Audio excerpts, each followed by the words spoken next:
Welcome, Billy Big Balls here, episode 9. And we have a special guest tonight, all the way from Ringsend. Alright, Dano. What's happening, Bill? What's the crack, bro? All good? Yeah, all good, pal, all good. So, how's things with yourself? Yeah, all good. First and foremost, really appreciate you giving me a shout to come on, do you know what I mean? Listen, Dano, pleasure, man. No, like, for me, like, it'd be like, it's almost, it's probably how kind of, what I probably struggled with, like, through years or just like different aspects of not understanding, but like, it's like imposter syndrome, do you know what I mean? Yeah. So when you got on to me, I was like saying to myself, like, what the fuck's he ringing me for? Yeah.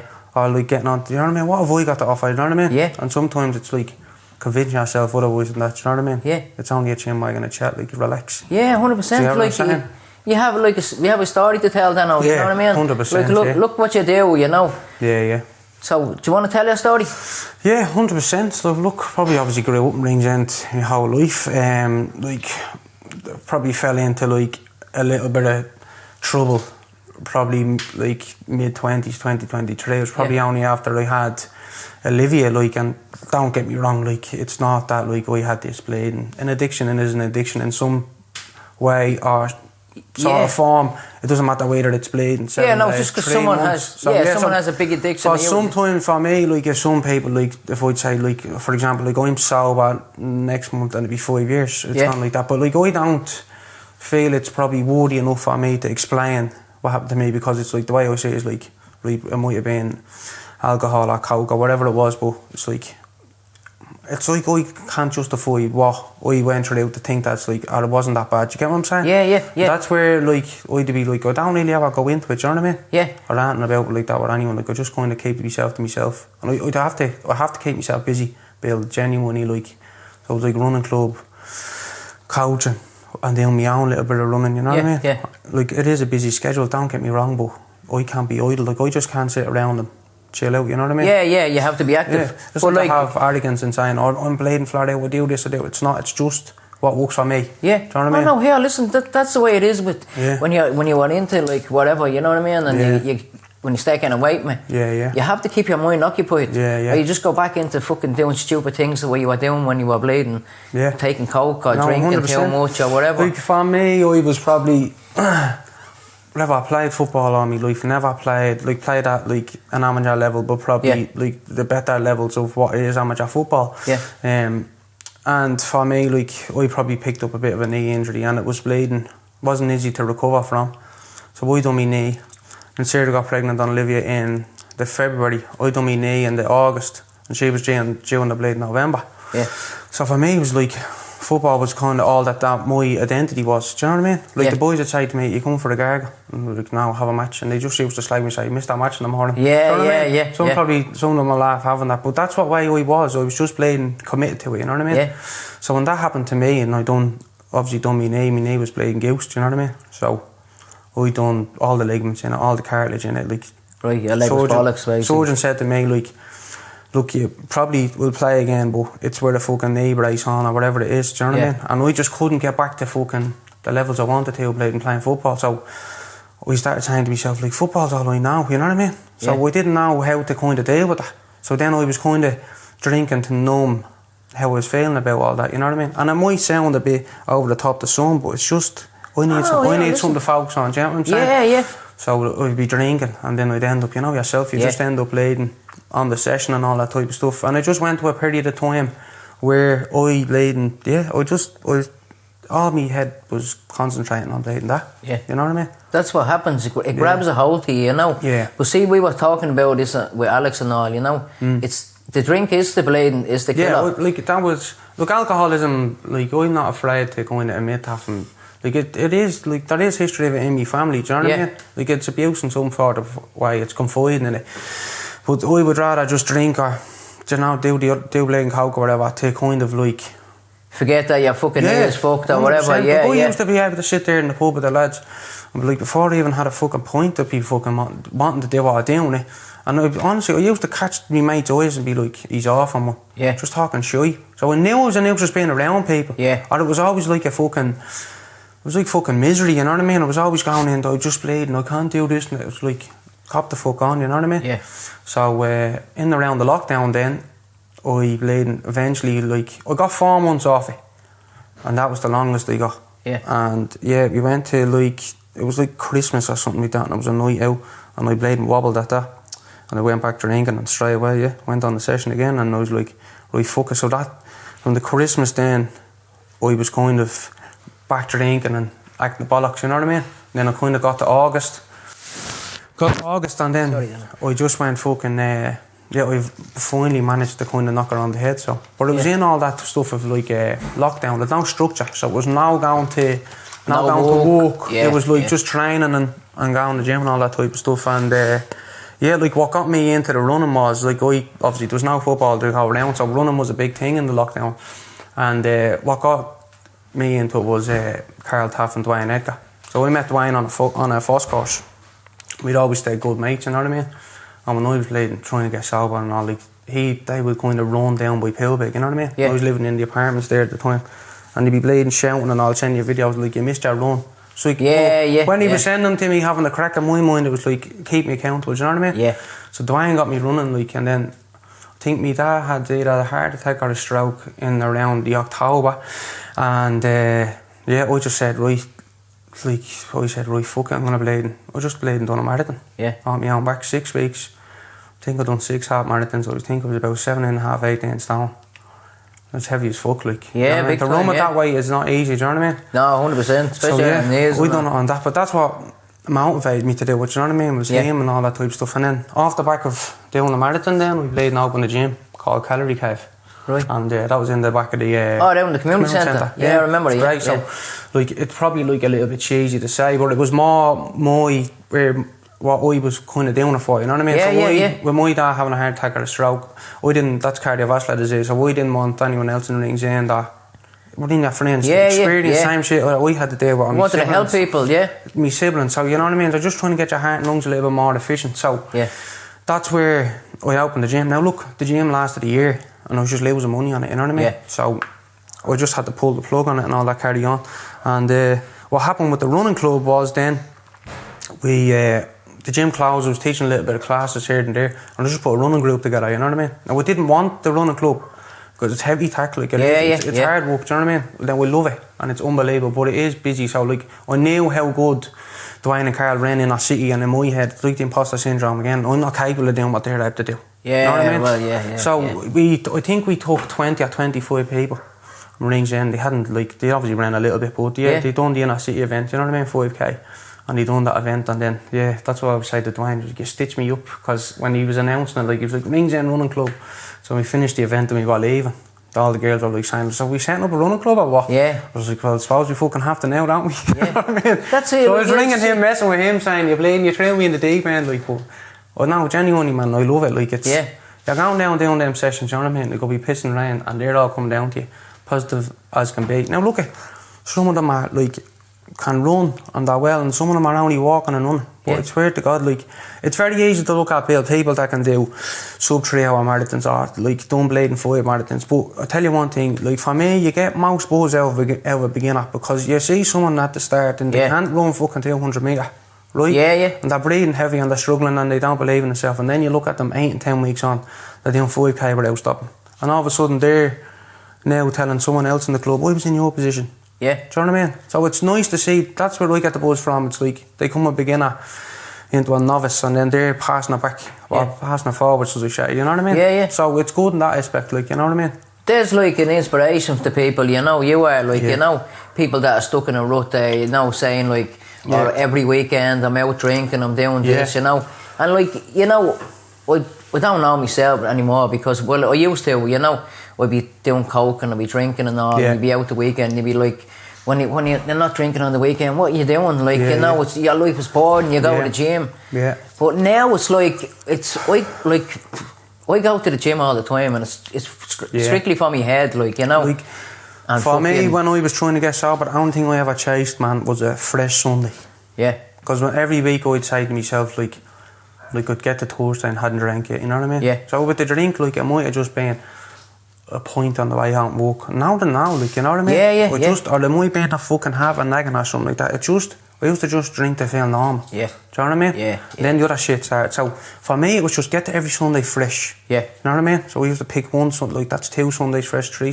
Just keep ticking it off. You know what I mean? Yeah. And look, before you know it, you're not even thinking about that because you realise that like you have a little bit of a better quality of life without all that. 100%, you're not thinking about trying to stay sober. You just are fucking sober. Yeah, sober. You know Yeah, what I mean? yeah. Like, and then it becomes the thought just goes out. Like your go head down then, like you know? people like say like like whatever like the 5 years. You know what I mean? But in my mind, it still feels like a month. Yeah. Because the burdens are still there. You know what I mean? Yeah. So it's like we're going to a wedding this weekend. You know what I mean? Yeah. Down and Rebecca are getting married. So like in my mind, I'm already thinking about like being around the drink and all. You know what I mean? That, like, but for like. It is what it is. Like I can't live like a fucking monk. Oh no, look at listen, you know what I mean? Of course, you know it's like when you're dieting and all and you're going out. You have to just fucking eat whatever. You know, to, like, but that's why like, it can be hard to like. You can't fucking like I know like you're saying there about you're going to a wedding. There's going to be loads of drinking and all. You know what I mean? But like when I first started going out with my bud, like I didn't drink. And I was going to weddings with her and she'd be drinking and everyone around would be drinking.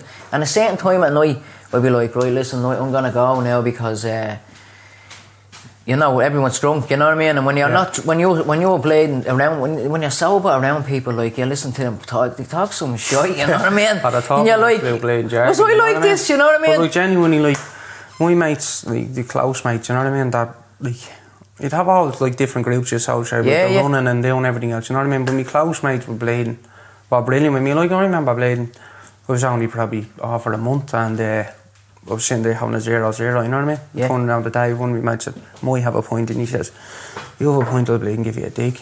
Yeah. But I needed that at that time. Oh no, yeah, you need like, friends. I didn't need him to say to me. Around you know what I mean? I didn't need to say him. I just have one. Yeah. Because he knows what way I operate. If it's one, it's fucking all night. Yeah. Do you know what I mean? And then you're getting into the. So like I needed that at the time, you know what I mean? So like sometimes when my mates say like, "Oh, we're bleeding going here, I might have a couple of bleeds," I do feel like a fucking wanker saying no. Yeah. But it's just not me fucking. Yeah, no, it's not your thing anymore. It's like you know. torment myself, you know what I mean? Like you know, people don't realise that you know when you're off things and all, you're fighting demons in your head all the time. Like you know, like you're in a situation, you're somewhere and there, someone's doing something, and you're thinking, Jesus, I'm bleeding a bit of that, you know what I mean, or whatever. But like here, it goes all together because I'm at a stage now in my head. Like if someone was sitting there bleeding, taking whatever and sniffing whatever, and I'm sitting here, that wouldn't bother me.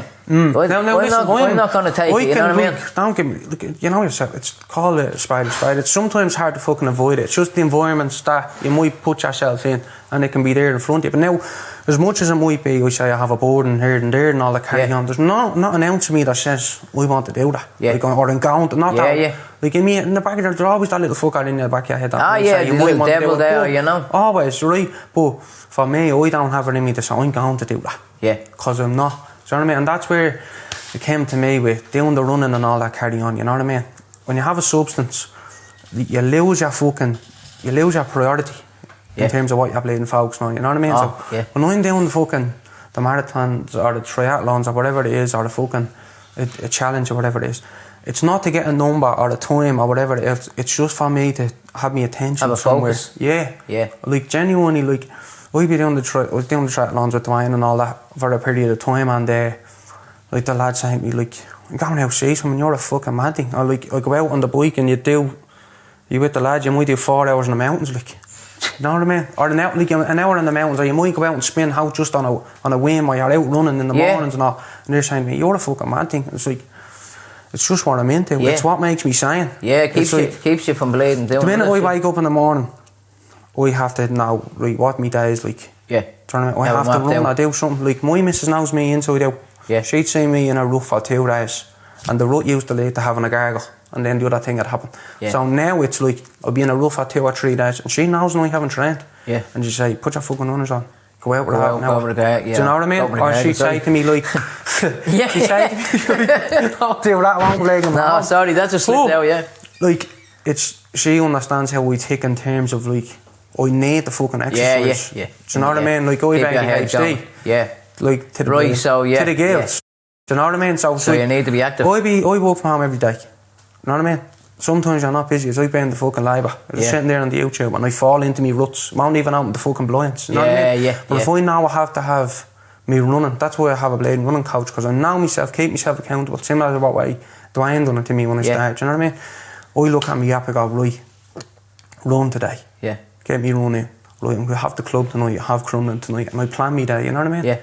And like with the ADHD, like it's like, I remember when I was coming sober, I felt like I had restless energy all the time, but the drink was stimulating. So I'd never sensed it. Do you know what I'm saying? So it was only when I come sober and I had all these rush of emotions, and I was like, or like sometimes you just have a fucking blowout, you just go mad over something. I didn't understand myself.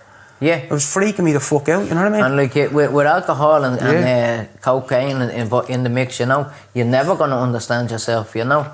No, you don't. Like it's only when you get off things and you start realising, oh Jesus, yeah, this and these and that, you know. You start like, when you spend so much time in your head, you know, you start to understand yourself. And when you haven't got any like see coke and all, you know, like, I know everybody, like, I mean,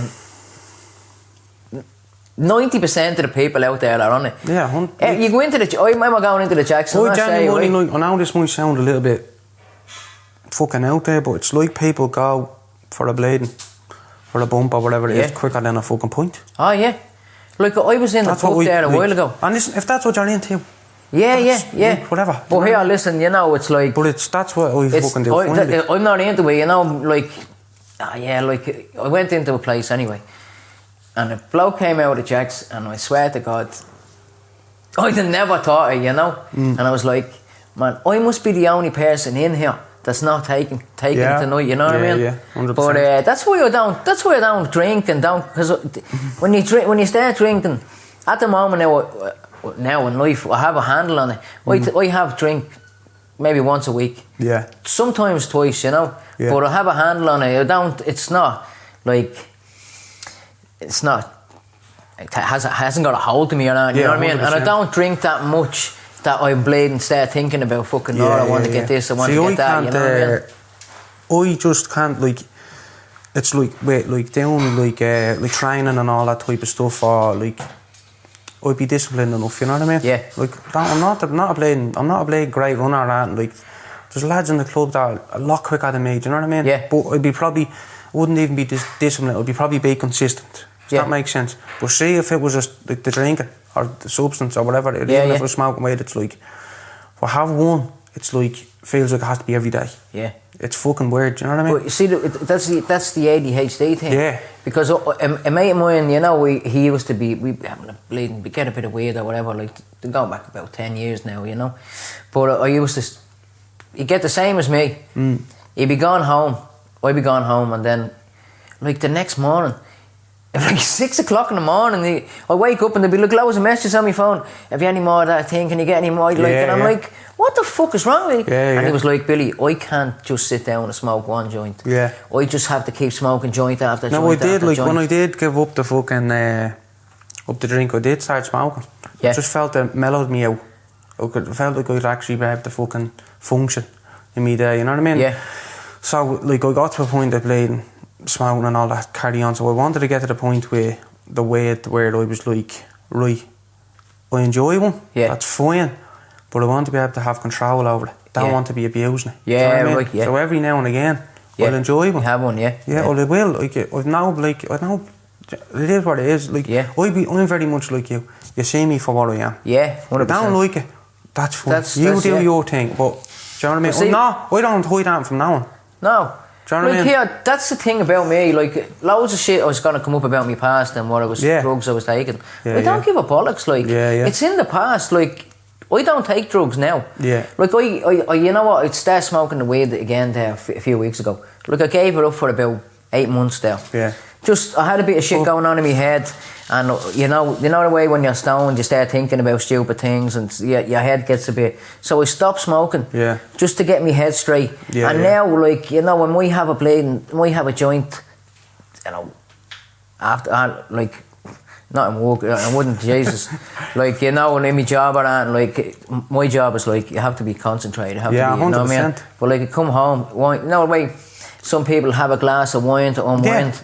Like most people that smoke, when I have everything done, man, like trying, done, bleeding, whatever, kids gone to bed, whatever you have to do, like, do you know what I mean? Then I'd probably you have one, do you know what I mean? Yeah, like I'd be the same. I'd be don't be going around all day stoned. Like, and here, listen, don't smoke, anybody that's going around stoned all day, you know like, that's like, more power to you, man. Yeah. Like, it's just, I don't have the option of that, you know? Not that I would do it anyway, you know? Like, I like to go to work, come home, go to the gym, come home, have a bit of dinner, have a joint, and by that time it's like 8, half 8 in the evening.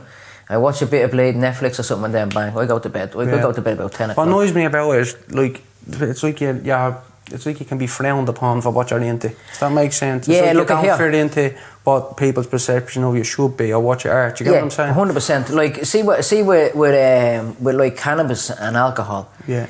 You know, it's more accepted to be falling around out of a pub than sitting there smoking, laughing. You know, look at them. Like, you know, I do be in place and people like be having a joint to be like, the smell of that. I've never heard of anyone. They're going in to sniff fucking shit up their nose. Like, they probably can't smell anything. You've never heard of anyone having a joint and giving someone a dig? No. You know, that's what they say. Like, that. Or if you have a drink, there's always a possibility. You know what I mean? Yeah. Like, look here, I've seen like the nicest people you'll ever meet. You know, snap like that after a few gargles, and the next day, like, you'd be like, you know, jeez, I don't know what was going on last night, and you'd be like, the same people, you'd have a joint with them. Yeah, it's like you have to justify it's like, as I said, it's like you have to justify as to what you're into. You know? Look here, you know what? There's people out there into more fucked up shit than we'll ever be into, you know what I mean? 100%. So, like, more power to you. Like, I don't give a bollocks. What everybody else is doing, I don't care, man. Yeah. This is what I'm doing. Smoke a joint the odd time and fucking, you know. And people can say what they want. Like, when we put videos up and all, you know, some people say, like, look at you, look like a junkie. And half the people that like what you do. You know, you're trying to blade and, you know, like, this is what I look like. I can't help what I look like. But I know that I'm not the hardest drug I'm on is cannabis or alcohol. Like, and to be honest with you, anybody out there doesn't believe that, I couldn't give a flying fuck what you believe. Yeah. But this is it. Like, and like, you can't lie to yourself. You know what I mean? I'm not lying to myself. I think as time goes on, there will be more acceptance to it because generations move. You know what I mean? That's it. Like, you know, to be honest with you, like, nowadays when you're walking around, all you can smell is weed. Yeah. Like, it's. I think it's becoming more accepted now. You know, like the generations that might be like a little bit younger than me, like whatever. I don't think there's as much of a drinking culture now than what it might have been when I was probably. Yeah, younger. no. Does that make sense? Yeah. When we were younger, like, that's all it was. You know, we used to go down to the park, you'd go to the yacht, get playing cans of tenants. Be in the park, we'd probably smoking a bit of hash, but we were blading up the strand. Up the strand, we're up on the beach and all, up fucking with playing lads and all, you know what I mean? Playing gone, even the nightclubs saying, I think like half the nightclubs in Ireland that shut down. Yeah. It's like completely dwindled. Yeah, it is. Like, we were only saying that with Alex that time, there's a big decline in nightclubs, you know? Yeah. Especially DJs. But you know, we're going to talk about a thing about DJs, right? Yeah. Years ago when we used to be going to the raves and all, right? So there'd be a DJ, he'd have to bring his own decks. Yeah. Right? You'd see he'd probably have about 6 people with him carrying these bags and all this, right? That's my brother and my dad doing the gig and they collared to do the playing. Nowadays, right? You see these cunts rolling up with a blade and memory stick sticking in a computer. Oh, I mixed it at home earlier on today. Fuck that shit, man. I'm not that paying in to see a DJ. I don't want to see some skills. Yeah, I want to see someone. Like, when we used to go raving, like, the DJs, you'd go to see a DJ, you know what I mean? Now it's like, fuck that, man. I wouldn't pay into a blatant club to see a DJ that's fucking like, some prick, you know? Mad fucking random taste of music, do you know what I mean? Because I remember being a kid. Well, you were outfit and all. Yeah, outfit be down one room and he'd be practicing with the lads in the room on the guitar or whatever, right? And then I played with my brother in the blading end room, you know what I mean? He'd have the blading decks and he'd have them up blading overhead height. So I get at them, you know what I mean? And you'd be sitting in the room and the blading music would be blading bouncing. You'd be like down here one here, country and western in one here, raving, and you'd be going down the sitting room, me out, and be like, tell him to fucking all that. Like all that. So it's just a fucked up weird. You'd be going to listen from dance music to fucking mad shit, you know what I mean? Bob Marley or whatever, you know what I mean? Just a weird fucking taste. Every time I'm out on a blade and run, I'm blading, changing the blading songs every fucking time. I have a, like, you know, you're on YouTube, you put certain songs on. Yeah. And then I went on to my playlist, right? say songs that I might have been listening to or whatever, right? And it'll be fucking 50 Cent, Exhibit, fucking Dre, fucking Biggie, all that, Tupac and all, you know. And then I was going along there earlier on, you know, and I was just driving along. Next minute I played in, it's the Kinks that lays on a sunny afternoon. That just blazed on. I was like, where the fuck did that even go from? You're looking behind you. Yeah, you know what I mean? And it's fucking... It's a deadly song. I know it's a deadly song, but I mean, this is in the middle of loads of rap, fucking gangster rap, and then that comes on. Everyone in traffic looking around at me. What the fuck is this cunt into? But yeah, some of the... you know what? I mainly listen to Radio Nova. Yeah. They play the best bleeding songs. You don't hear, like... I can't listen to most of them. I don't listen to... You know, people say, listen to Spain or what. I don't listen to anything. If I'm in the car, it's a podcast. Right. Well, you know, lately it's been Billy Big Balls podcast in my van, you know what I mean? Yeah, so, 100%. like...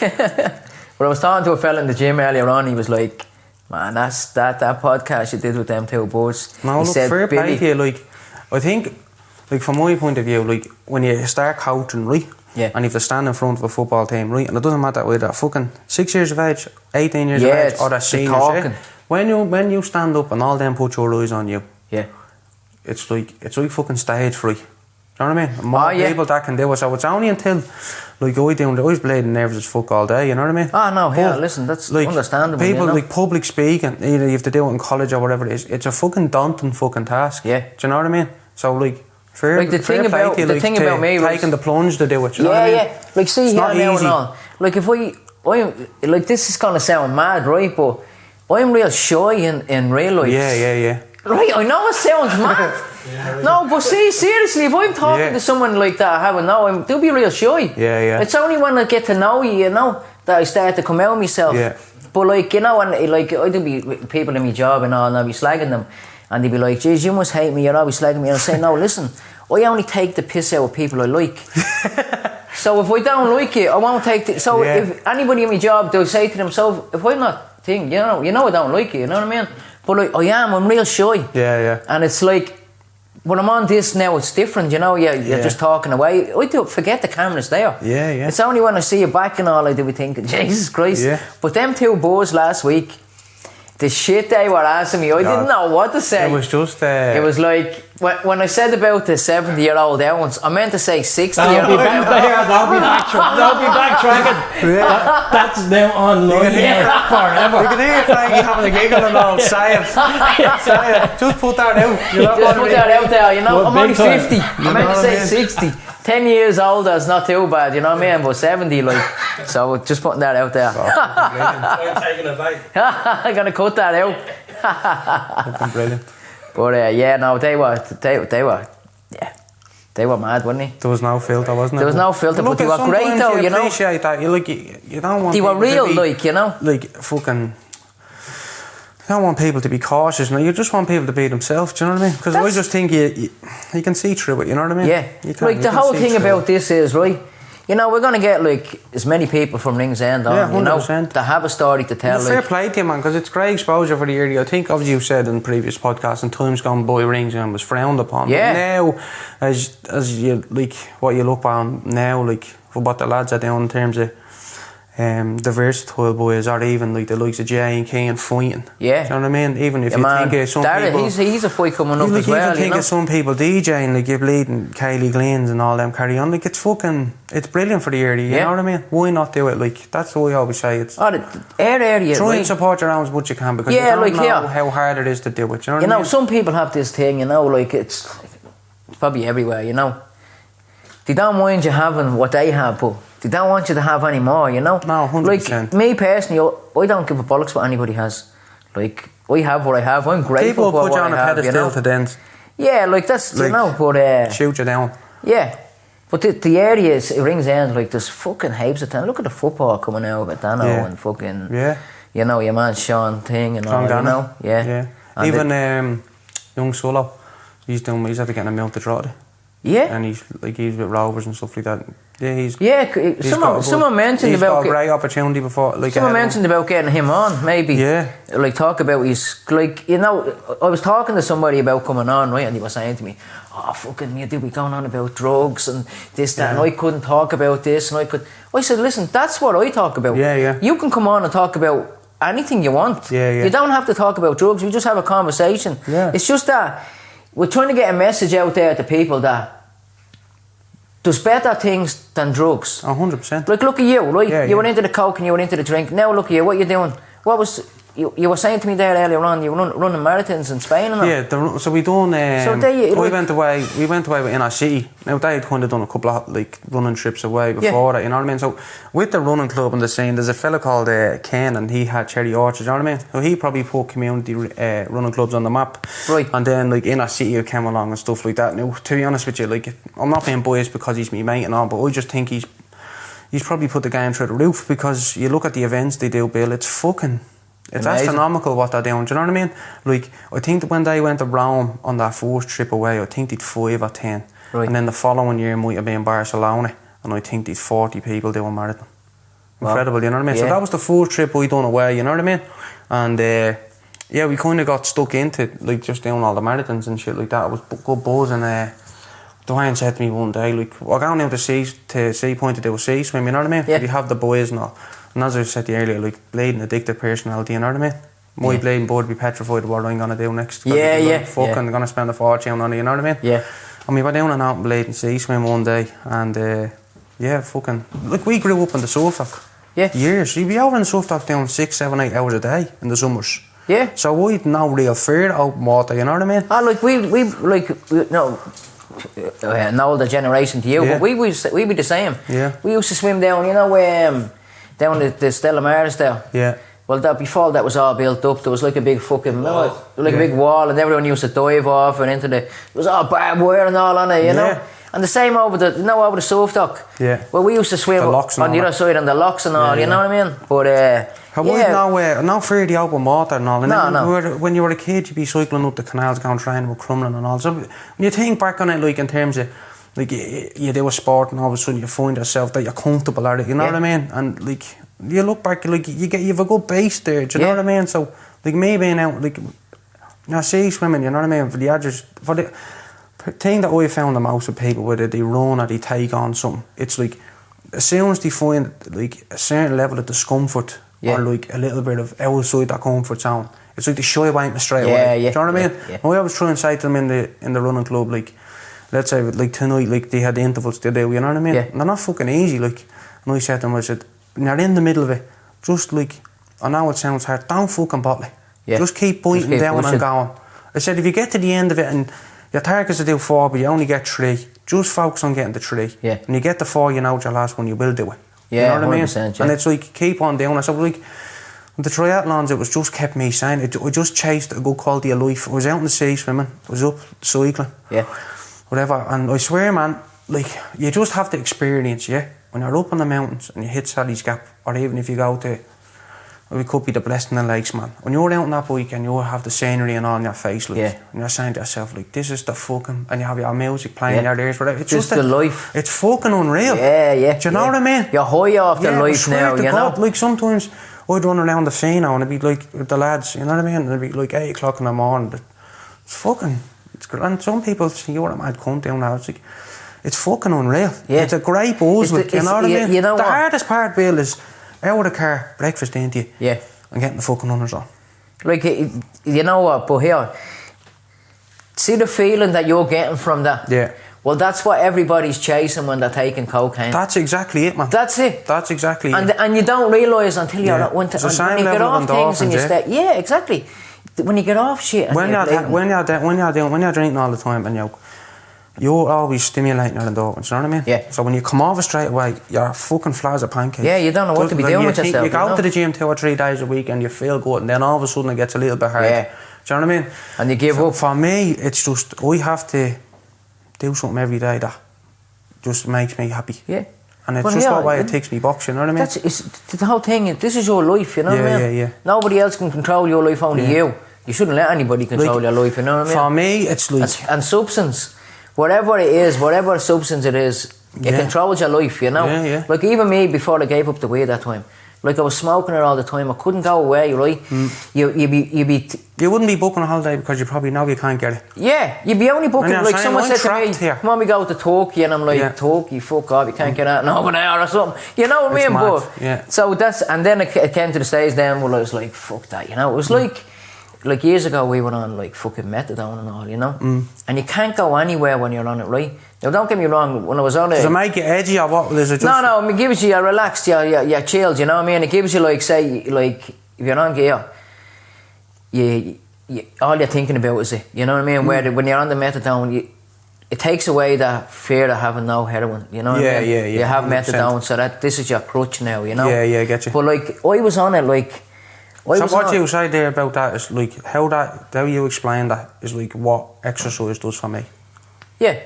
Well, it was like a crutch for you, you know. Yeah. But the fucking methadone, the thing about methadone was like it took your motivation away to a certain extent. You know what I mean? 100%. But you could get on with a normal life, you know. Where on gear you're bollocks, you know, not bollocks. You're just thinking about it all the time. But with the methadone, like I was on methadone like for maybe 3 times as long I was on heroin. Right, and it's a trap, right? And I'm telling you, if there's anybody out there that's thinking about getting on a methadone program, just go through the withdrawals of the heroin, and I'm telling you, it'll be the best thing you'll ever do. Don't ever get on methadone. It's the worst fucking drug. And the doctors out there, right? They're the worst cunts, right? They want to keep you on it, so they keep fucking. Every time you go up to them, you're getting a prescription off them. They're getting paid for it every time you go, right? Business. So if you want to go on holidays, right? This is the most outright, like it's a load of bollocks. When you're going up to collect it, you have to give you urine. There's blokes standing there staring at you having a piss. Make sure that you're actually having a piss. They check your fucking urine. There's nothing in it. You could be going up there, like you could be going to a chemist once a week, and then if they take something in your urine, you have to go to the chemist every single day, right? Yeah. You have to drink it in front of somebody, and it's a nightmare, right? But I started, so I was walking with a bloke, right, and your man says to me, can I ask you a question, Billy? Are you on methadone, are you? And I was like, I was just about to tell him a lie, and he goes, listen, before you answer the question, I don't care whether you are or not, but I was on it. And this bloke was a builder, he was a successful builder and all, you know, he was building a big fucking gap we were walking in, you know. And he goes, listen, you want to get off that shit, I'm telling you. And all that week I was thinking about it. And I said, right, fuck it, I'm going to start getting off it. So I started cutting myself down like 5 mils at a time, right? A couple of weeks here, a couple of weeks there. I got down as far as 5 mils, right? And it was like, what was in the glass and what I was taking was probably only 2 or 3, right? So this was the crunch, right? So I'm giving it up now, right? So I have a bottle of it in me press in case I give up. So I want to get off it. 3 weeks, right? I went through the worst hell I ever went through, right? Fucking nightmare. And I was working for this brickie, and I had to go in every day and bleeding on the mixer all day. I was taking cold and flu tablets, thinking it was with the codeine in it, it might give me a bit of relief. Going home and not sleeping. Yeah. Up all night thinking of mad shit in your head. Yeah. The next morning. So you probably regretted having to leave the job to go home, did you? In Wales? Yeah, in Wales, yeah. I want to stay there all bleeding night, you know. Occupies you, yeah. So you go home, right? Now, this is the bleeding killer, right? You're in bed, your body's bollocksed, but see your legs?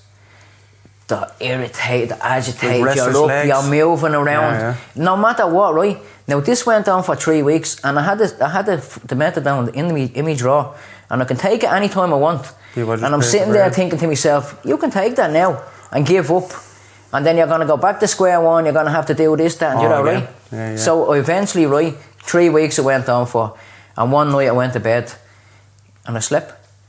And I woke up the next morning, and I was like, it's over. Yeah. Like the relief of it, and like I never went back, right? Yeah. But my doctor, I rang him, right, and I says to him, I said, listen, I'm giving up the methadone. You can't give that up.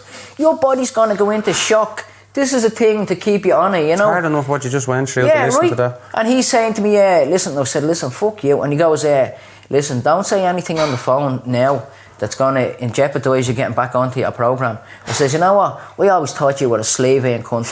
Your man just hung up the phone. And that was it. I knew I couldn't go back there, right? Yeah. And I stayed out, and I'm off it about, I think that was in 2004. Fuck me, man. So like 21 years off Fair it. play to you, Bill. And I'm telling you now, it was the best decision I ever make. Yeah. Like I know I might look a bit rough around the edges now. People think, you have the head of a drug addict or whatever. Like I don't care, you know. But like I know what I look like, you know. But it was the best decision I ever made in my life. Like I know there's probably hundreds of people out there that's on it and just can't get off it, you know. It takes real courage and bollocks to like admit the problems that you had and the exposure that you're giving to people. People will confide in that, Bill. Look at here, listen. Play to you, man. Like, yeah, honestly, like, and I know it sounds cheap for me to say, like, right, I've done this before, I've done that before, whereas I'm married triathlon. Like, for what you went through, it's 100 times harder. Yeah, look at here. What you went through, man, then physically being in pain, running, cycling, or what it is.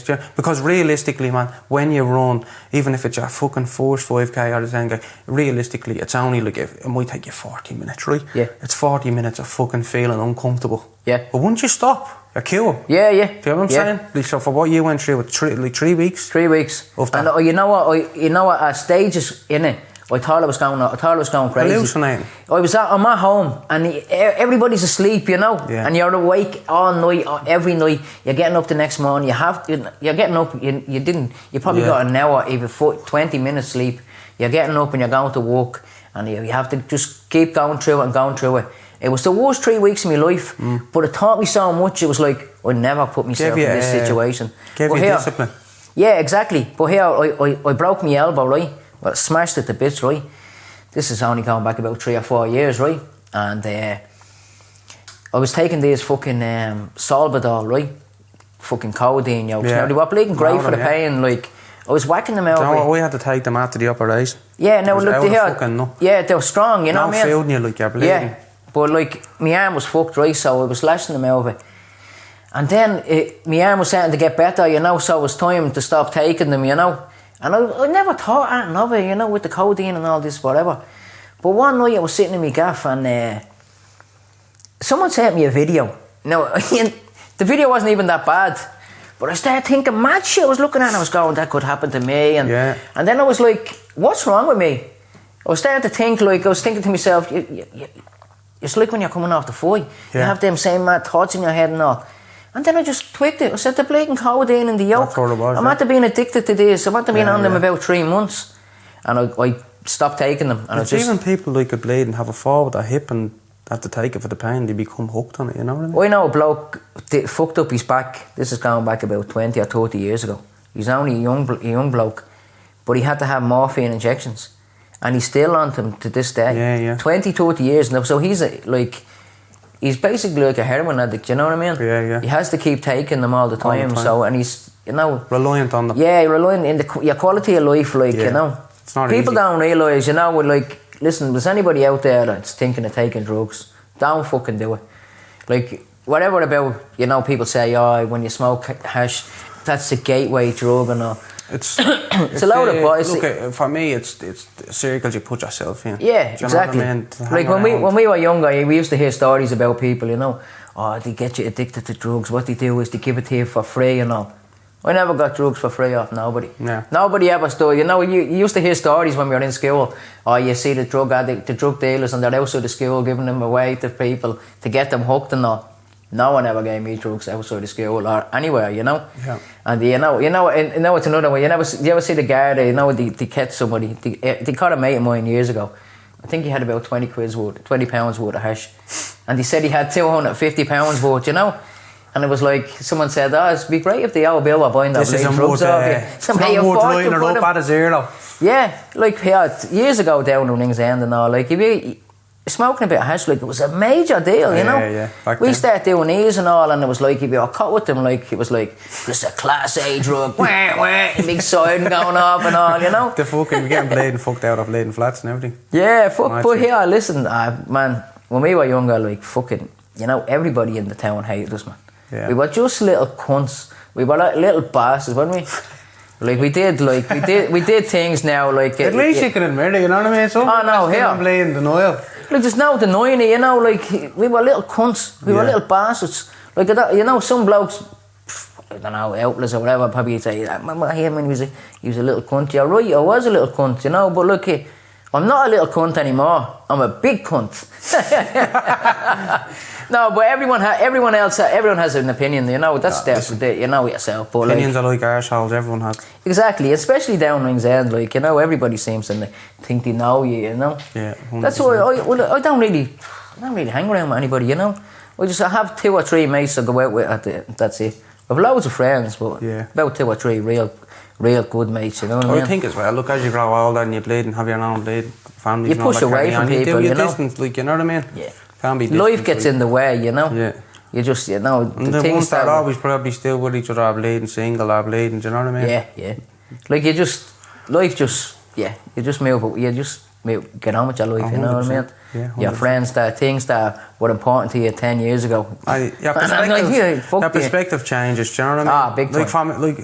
I do get some like serious guilt, you know what I mean? Me going to the pub, like I'm getting a gargle into before I go home would have probably mattered more to me at times than making sure my kid was alright going to bed. And like don't go, we could sit there on days and be like, I can't believe I used to think like that. Or I'd be walking into the house after a match, you know what I mean, playing on Sunday or whatever it is, you know what I mean? And I'll be walking out the door with my jeans on, you know what I mean? My daughter be bleeding, like, we go to the playground and like, I'll bring you tomorrow, you know what I mean? Yeah, promise the man, you know, just to get out and have a drink or whatever. Honestly, man, that's what keeps me on the straight and narrow. 100%. Is the guilt of them days, like, or I bleed, say, right, grand to be home at such and such time. Like, I remember going to the drink on a Sunday and like, whatever, like, you go for the 4:30 kick-off, you know what I mean? Yeah. Or whatever, all of a sudden then, I'll be home at 7, then it's home at 9, then it's home at 10, and the lads would be going down with a drain and going to the gaffs or whatever, and I'd be going into the park. Have a guy. I can't go home. So I have to try and drink myself sober before I went home. Yeah. I couldn't sit in the house. Mad, isn't it? You know what I mean? I just couldn't face sitting in the house. I just felt like a fucking waster. Yeah. Couldn't explain it. Like, I just had to, I'll just sit here until I go sober and then I'll go home. Even though it might be 5 o'clock in the morning. Do you know what I mean? Hell, man. It was just what way me fucking brain. Your brain was, Do you know what I mean? You know what? I was trying to hide it in ways, you know what I'm saying? Like, you know what I noticed, right? Now, it was like when we were growing up, like we weren't into football or anything like that, you know. But anybody that kind of grew up the same era as us, you know, that got into the football, they all became mad dipsos and all, you know. And they'd be like saying, because they'd be going away on football outings and all, you know. Yeah. And like they'd be only 16 or 17 and all, and they were half decent at playing football. They'd be like, the outlets be like, you're in my team or whatever. And they'd be snorting gargling. Now they're all like, the hips are bollocks and all, you know what I mean? That's why. Yeah, that's why, I was only telling the fellow now he's fucking waiting to get his 2 hips done. Yeah. And he's only like, probably a year or 2 older than me, you know? Madness. It's fucking crazy, like it's... But I seen your man, fucking some bloke from Pear Street, he's from Ringsend, isn't he? But he went over to Spain and got his bleeding hip done or something, you know? Right. And he had a little advertisement about it and all, you know? And I was talking to him, that fella with the double hip. He says, you should go to Spain and get them done, you know? And he was like, I said, listen, I'll go with you. We'll hang out over there for 2 weeks, you know what I mean? Get a coffee shop near and I'll go down and get the stuff while you're lying in your bed with your 2 hips fucked, you know what I mean? You can be the nose bed, you know what I mean? Be blowing the smoke in his face, you alright there? You don't need that painkiller, like here, give us one of them. But fucking, look at here, like I say, they're playing, all the footballers seem to have their hips fucked, you know? Yeah, it's getting better around, like, to be honest with you, football, you know? I'm chatting with one of the lads about this, you know what I mean? And like, if you start playing football at 6 years of age, right? Yeah. And you don't finish until you're 36. And let's say you played and you are lucky enough to live to 96. There's a third of your life you'd have to spend in 30 years playing football. Playing football, yeah. When you break it down on the numbers, yeah. Do you get what I'm saying? Like, it's a long amount of time to do something. Like, if you were in a job for 10 years, you'd be like, I've had enough of going on to something else. I'm going to try something different, Like, do you know what I mean? The way I was bleeding, I had to stop playing at, like, done the knee at 25 and 24 and then finished playing at 27. But I was playing senior football from 15, 16. Right. 10 years of playing that. Do you know what I mean? Yeah. So, like, when you break it down, I was like, always felt guilty of finishing too early, you know what I mean? But to be honest with you, if I compared the coaching and the playing, it's probably about the coaching I was ever a player, you know what I mean? Right, yeah. I was probably just lucky enough to play in good teams at good times, good teammates, good players, great managers, and I was probably average. It was just timing. Yeah, you know what I mean? Yeah. That's what I feel, you know what I mean? Yeah. I never, like, would ever say, like, I was very good. I always thought I was average as fuck, you know what I mean? I just tried to work as hard as I could. But I mean, it must have been alright, like, if you're in teams, like, it Yeah. doesn't matter. Like, I don't look back on my playing days, any regret. Anything that was needed to win at the level I was playing at, I won, do you know what I mean? Like, and I'm not saying that with arrogance, so as I said, I was just lucky to play in good teams at the time. What teams did you play in, like? So I would have played, as a kid, would have been like Cambridge, and then went up to Crumlin. Right. And I was in Crumlin, I think, for 3-4 years as a kid, and come back down and played with a team called Batty United, and we quickly merged then with Westside Pat CY. So what made me come back down was that I was my dad coached me for a year in Crumlin, and thinking about 10s playing 11, so we played on a Saturday and a Sunday, you know what I mean? Yeah. And I always just like playing for me dad, you know what I mean? And so we eventually took over the team and played for a few years in Ringsend. So you're playing with all your mates, so like, great memories of cup finals, you know what I mean? Playing out in the Golden Ball one time, and I think we beat Francis and all your mates are all on the same team, you know what I mean? Yeah, Double decker from Ringsend, everyone going out to the match. Like, fucking great days, you know what I mean? Yeah. And eventually then, as I got a little bit older, I was doing, like, obviously heavily invested in the football, do you know what I mean? So got through school and done a college course in English called Closhdaida, and it's all based around, you do that for a year, you go over to Memphis and play in a tournament. Okay, yeah. And it puts you in the shop window with bleeding scholarships, you know what I mean? Yeah. So anyhow, I got talking to this fella from a place in Georgia, and it's Cochrane, I think is the name of it. It's an hour and a half or something outside Atlanta, you know what I mean? Yeah. And we went to meet him in town, in the church. You know where Toy Master was? You know that builds of the church across the road, you know what I mean?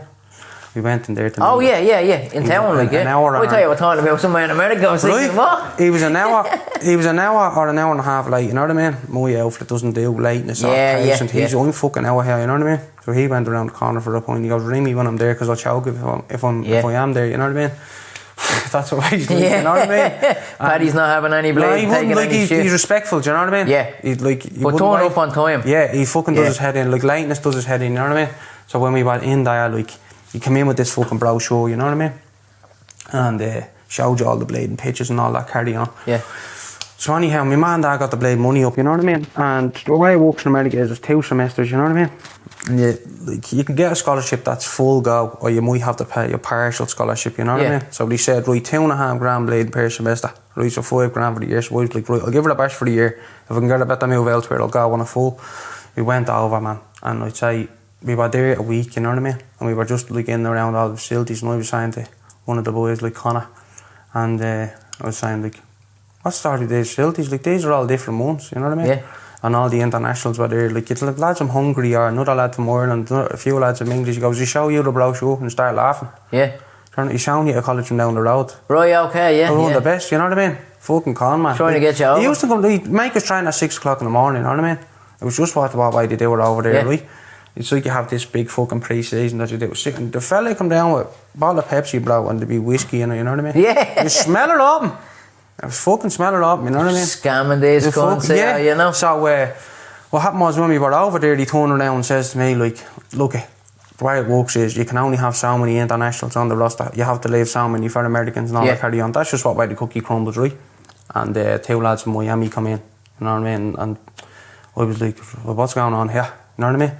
And he turned around and said to me, look, you and Connor are going to have to be red shorts. Even though the 2 boys couldn't kick snow off a road, you 2 boys have to be a red shirt. So red shirt means you can't play in that first little part of the first semester, you know what I mean? Yeah. So I was saying to Connor, I am me bollocks paying $2.5 grand to just train. It's just to train, yeah. I'm putting myself out to try and get a decent move elsewhere. You know, 2 weeks we lasted, you know what I mean? Yeah. That's why the boys always give me stick. You went to America for a holiday.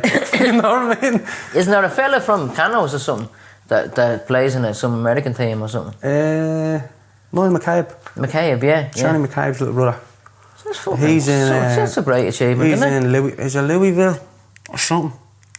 Something like that, yeah. He done the same course in Closhdaida I done. That's why I done that course, because I got word that he was doing it. And then we went through it, you know what I mean? Yeah. So whatever, I come home from that, and I'm American, and I didn't know what the fuck to do. Ended up just doing a little dinghy course in Perry Street. It was like a health and fitness. It just fucking tied me over, you know what I mean? Yeah. So went and done the first course in Irishtown. Yeah. So that's what I used to see in the gym. Yeah. In Irishtown, yeah. Because I remember you starting in there, yeah, with Alex. Yeah, with Alex and all. I still remember that to this day. I remember you. I remember, like your man Ting and all used to be on the course. Your man Dano Dwayne was in that same course with us that year. Who? Dwayne, the fellow was talking about me. Right, okay, yeah. That's how we met him on that big course. Yeah. Yeah, the fucking... So I done that for a year, Bill, and I actually signed for Home Farm, but the fella that was managing Home Farm managed the Irish Colleges team, right? And he says to me, look, get down to Carlow and do the course. You know what I mean? So the course in Irish Town Carlow, like affiliates, like an FEI course, you know what I mean? Yeah. So it was a degree in Carlow, in IT Carlow. And he goes, go to it and sign for Home Farm and you might get a cap.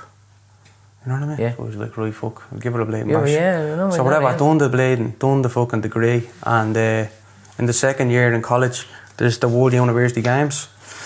And it's in different countries all the time, you know what I mean? So this was in, the World University was in Korea. Yeah, and, you go? Yeah, in Gwangju. Wow. Fucking mad spot. So I was just saying to me, dad, I was like, someone from Canos, you know what I mean? Yeah. And I'm in You're over in Korea, you know what I mean? Football, like it's mad what circles can do. Ah, man. Do you know what I mean? Listen, That's what I always say when networking. if you don't take the plunge, if you don't push yourself out there, people you like never that get... you don't know, like it might sound cheesy to say, but when you meet them, you know what I mean? Be a nice person, be pleasant, like it's, like I know, say, first impressions last, they do fucking last. Ah, you know what I mean? 100%, yeah. But it's like, all that little bit of small stuff, networking, like if I didn't get on well with the coach in Closter and Home Farm, he wouldn't have put in a good word for me to get into Carlow. Yeah. Do you know what I mean? And then when I was in Carlow, we went to play in Korea. It was brilliant, do you know what I mean? Played against, who would we play against? Uruguay, China, France. We got out of the group, but I think we beat China and drew with Uruguay and drew with France. We had 4 points or something like that. And we played Italy then. And the left winger of Italy signed for Napoli. We're $1 million or two, you know what I mean? Yeah. There's one of me and the boys off Crumlin playing at 10 subs. So this is what you're dealing with. Hell, man. You're dealing with, like, So you could these lads that they're playing, like, I think there's Serie B and then there's one level under that. Yeah. I don't know if it's Serie C or whatever. So they'd have been operating in around them levels, nearly playing Serie B in Italy, you know what I mean? And we got beaten by Italy, but now genuinely we got beaten 2-1, man, but we fucking gave them a proper wallop, game, like, you know what I mean? Yeah. Proper blading wallop, it was good buzz. So what happened then after we got beaten by Italy in the quarters, it's like a fucking fifth base playoff, you know what I mean? But when you're in that, it's like a fucking, do you know the way they talk about in the Olympics, like an Olympic village? Similar concept in the World University Games. Scaldy little beds that they have. It's fucking poxy. So when teams or countries got knocked out, they're just on the blade gargle. Yeah. Just running amok. They're just on a party scene, you know what I mean? So when we were bleeding in the quarter-final and all that, whatever, it's like fucking waiting around to have a blade. Yeah, we're going for a blade drink. You know what I mean? Yeah. So it was fucking tough, but we played against South Africa. And yeah, I scored against South Africa. And I think I got a penalty out of that as well. But, Little lad from Cano scoring against South Africa, you know? Yeah, but what was weird was I only ever played in kind of two areas. It was always like as a defender, do you know what I mean? But Danny rang me one day and said, look, there's a match here against the Ireland Amateurs. So all the lads that I would have played with in Crumlin playing with the Ireland Amateurs, and they were playing the Regions tournament. So it was similar timing, you know what I mean? So we went out and I played up front. Done well. Now, like, I wasn't fucking great, but I was probably just something to go along to, something to stick. Yeah. And I just worked out that something happened in Korea and one of the lads had to fly home, unfortunately, you know what I mean? And Paul said to me, yeah, look, it's a flight at 4 o'clock in the morning, go and get all your gear now and jump on the plane and come out. Now, part of me, like I said to you earlier on about the imposter syndrome, in my head I was saying to my mum and my dad, like, I'm not going, don't deserve it, why am I getting picked? They will lash me over, you know what I mean? I was like, I'm going out with somebody's bleeding. Yeah. Unfortunately. You know what I mean? Fucking what? Do you know what I mean? That's what my brain operates. Yeah. But it's the first thing of like, do you deserve that? Do you get what I'm saying? Yeah, I don't know it's like it stemmed from when I was drinking and not. Yeah. Do you deserve this? You're the fucking age of it. It's like continued behaviour. Continue language in your head talking to yourself, if that makes sense. You have to change your mindset. Trying to change that. Yeah. Do you know what I mean? You know, like, it's like everything, you know. Yeah. I believe in all that positive thinking. And 100%. The power of power of attraction and manifestation and all, you know what I mean? Yeah, 100%. And people do be looking at me going, you believe in all that? Yeah. Are you sure, man? Yeah. You know, like, I drink in my job, you know that matcha green tea? Yeah. Like, I drink that with coconut milk, and I go down the corner to juniors, you know, and all the boys in there, and they're all looking at me going, what the fuck, Billy, you know what I mean? Like, you know, you pussy string that, you know what I mean? And I'm like, I don't give a bollocks. Look at that, like, I don't care what people think, you know, or whatever, you know, it's just, that's just me, you know. But like, that's what way my brain was operating at the time, do you know what I mean? So I just went over and gave her a bash, like. Yeah. But like that, like, it was like, to go from Dublin to Istanbul to Korea, but we landed in a place called Seoul, which is like the capital of Korea, so it's near the border, you know what I mean? Yeah. I was bleeding part of the head, because our shit was going off in North Korea at the time, do you know what I mean? Yeah, right, yeah. So we had to land in Seoul and then go 4 hours south.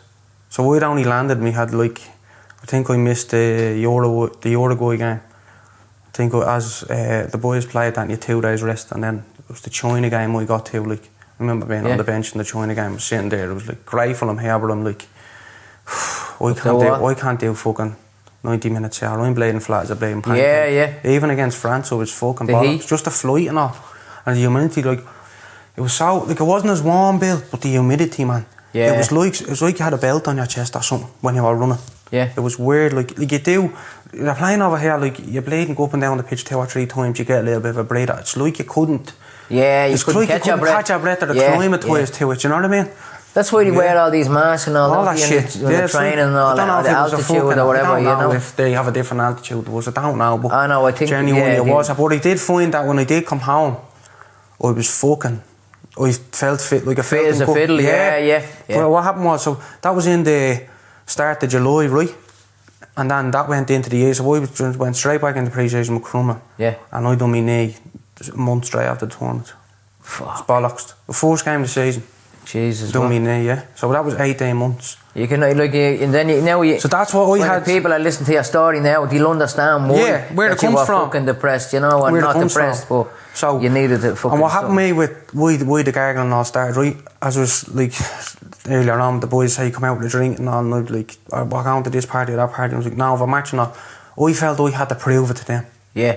Makes sense. Now I wasn't saying that out loud to them. But I was trying to prove a point to them. I could have a gargle and go on the session. I don't know what the fuck was going on with me. Yeah. It was like an identity thing that I had to prove it to them. Yeah. Do you know what I mean? Yeah. And that's when all the trouble started. Yeah. And it was just snowball after snowball. Do you know what I mean? Yeah. No, here, listen, man. It was mad. You don't keep up on anybody, you know. Yeah. That's what I do. I go on my own pace. I'm in my own lane. Yeah. I'm not in any loop. I'm not a fucking talk.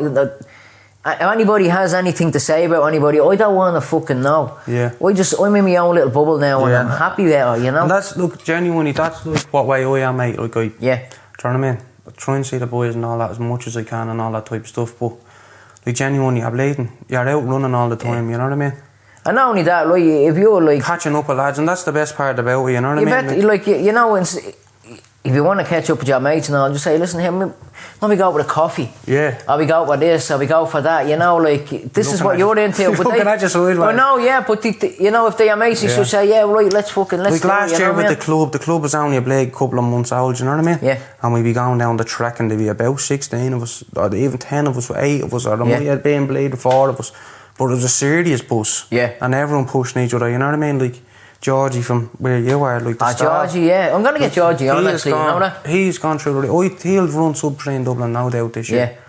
Yeah. Like, I do see him. I was seeing him in the gym earlier on, actually. But yesterday, I was watching him, he was running around the track, you know? He's like, I only think he is scratching the surface for it, because you know what, he gets stuck in, man. He's well able to hurt, he doesn't mind the training, like, he's probably similar to me in ways. Like, the running fucking...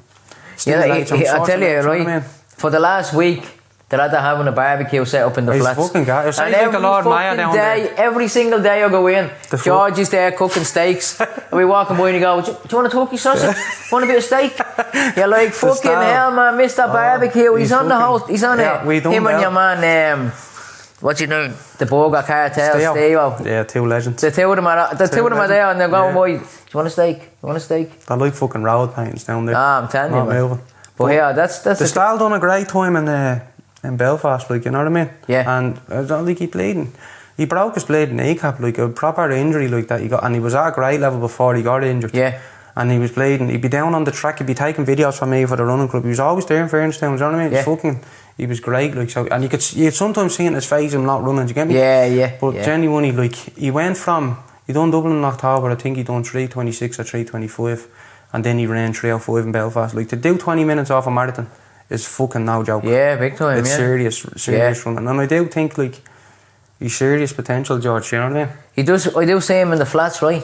And say he's at the being off doing whatever run he was doing, and he has a 2 or 3 kilometres left. Yeah. He'd be running all around Stella, around the flats, and all the kids be like, "What the fuck?" you know what I mean? They'd be running around with him and all, you know. But in fairness, I've done a thing with the schools down, the primary schools in Ringsend.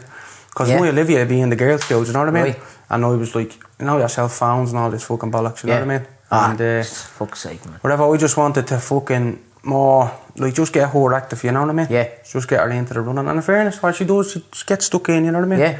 And so in the primary schools, you got the boys and the girls. I think there was, I don't know if it was 220 students or one, I can't remember the fucking number. But they done a half marathon programme. So every Friday, they had to run 2K around the park. Oh, lovely. Now listen, some kids were running 4 or fucking 5 laps. Yeah. Some kids would walk and run. But they see them do it, you know what I mean? Yeah. And then at the end of it, they got a little certificate, half marathon certificate. You know what I mean? They bring it home to their man and dads and do like... Delighted. When you break it down... Do you know what? But the thing was, in my mind was, like, whatever, like, I don't know, like, where my sell-by date is with the running club. Do you know what I mean? Like, it fucking could be next month, 5 years, 10 years, but it's just maybe a my spark a plug for the next generation to maybe pick her up, or even if you got fucking 5 of the youngest and rings in going out running together, great. You've ticked the box somewhere. Yeah. Do you know what I mean? You see now, like, nowadays, like, you know, people look younger and all, don't they? Do you ever see, like, you know, like, you see, remember years ago, you'd see someone like, say my age, in their 50s, and they'd be going around with a tin of fruit, you know what I mean, going into the pub or whatever. They looked old, you know? Yeah. But nowadays you see blokes like, I wear tracksuits all the time and fucking, they only have a pair of jeans on tonight. Like Frankie, probably the first time. You know? And fucking, like, you know, like nowadays, like, everybody you see, even like we were saying about the Owens on the podcast, you know, they all look younger. Yeah. Like, I do see women, you know, fucking every day when I'm in the shops and all, like, real posh women, they keep themselves in tip-top shape. Yeah. And then you find out that they're older than you or whatever. 80% of the 80 to 90% of the running club is women. Yeah. And it's like... I was wondering why you were doing it. Yeah, stop. The music going mad. Nah, I'm only buzzing. Jeez, I'm sorry. Joking. No offence. She be on the hunt. No. But it, you know, like... Genuinely, man, like with training, like... training with the women or training with the lads, like, the women can get fucking stuck in, man. Yeah. I'm telling you. Look here, like, listen. Genuinely not about it. Most of them are ma's, you know. I don't know what it is, man. I don't know what it is, like, I just don't know. With blokes, it's like, they're very confided in wanting to do their own thing. Does that make sense? So, like, if someone be saying to me, like, I might come down to the running club, you know what I mean? And I'd be like, right, cool, and I'd be like, many blokes, so about 4 or 5 the odd time, like, do you know what I mean? But majority of women, like, no, I'm not into it. Well, yeah, that's a fucking main thing. I used to go to classes over in the gym and even doing a class, it's like the... And someone would say to me, you know me, I was in the class last night, you know, it was like a spinning. This is when I first got into going to the gym. Yeah. And he'd be like, you want many men in there? I'd say, yeah, there was 2 men. Oh, bollocks, fuck that. I said, listen, man, this is the way it is, right? I'm over here to get fit. I don't give a fuck who's there. Yeah. If it's no man or all men, I don't give a bollocks. Like, people have this perception that when you go into the gym, everybody's looking at you. Yeah. Nobody's looking at you. And people are in the mirror looking at themselves. People can feel that in the running club when they feel like they're joining. I know what I'm saying. Listen, 10 minutes into this run, the only thing you're concentrating on is keeping your breath. Yeah. Like, no one cares what you're wearing, how fast or how slow you're moving. Nothing. That's it. Like, years ago... When they're running by you, they're saying, well done, fair play to you. And that gives you a little bit of a G up, you know what I mean? Everybody started somewhere. Like, I do see people in the gym and I do be thinking to myself, you know what, fair fucking play to you. Yeah. You're doing 100 times better than that cunt sitting as I said to you, man, sofa, you know? Like, for example, it's very easy to, like, look at what the style is doing on his running and all. Yeah. And he's, like, fucking... doing great times for himself and all. Yeah. As much as I get motivation out of it, not him doing well, and just him doing well for him fucking self. Yeah. That's what I get the buzz off, right? But it's the other thing is, it's like someone on the other end of the scale. Yeah. They're only starting out. Like, it's a blatant. It is like, it's fucking great. And as I said, it's the imposter syndrome thing. I'd be walking down to the running club and saying, "What the fuck are they listening to me for?" Yeah, because you look at him. Do you know what I mean? It's like I don't... Yeah, but here, listen, you know what I mean? You want to start blading, maybe giving yourself a little pat on the back. Yeah. Well, you do be sitting at home and I'd be thinking, look at the blading podcast you have going, this, that, and you know. Yeah. And give yourself a pat on the back. I give myself a pat on the back all the time, you know. I don't know what it is. Raise a cup of tea, it's like I'm always chasing satisfaction. Yeah. Do you know what I mean? Yeah. I don't know what it is. But I mean, like, you know, you have to get to a stage in your life where you're happy with everything that you Yeah, have. 100%. Like, you know. One of the lads paid that in the running club, and he got into the run. He ran 50k off his own back. 50k? 50k off his own Wow. back. Do you know what I mean? Like, I wouldn't one of the try lads, 50k. One of the lads was getting a shoulder reconstructed, wanted to do a marathon. We got on the push bike with all the bottles in the jails and all. Yeah. And I think there was 5 or 6 of them went and done the marathon off their own back. That's fucking amazing. Like, man. it's fucking You know? serious, buzz, you know what I mean? Yeah. That's what I Like, get you're the buzz going out. down there every night, you know what I mean? Thinking, like, Yeah.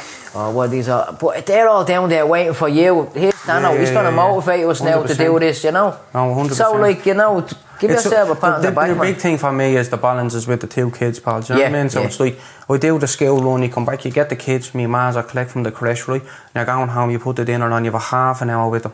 You know what I mean? Yeah. You're doing the running club and all.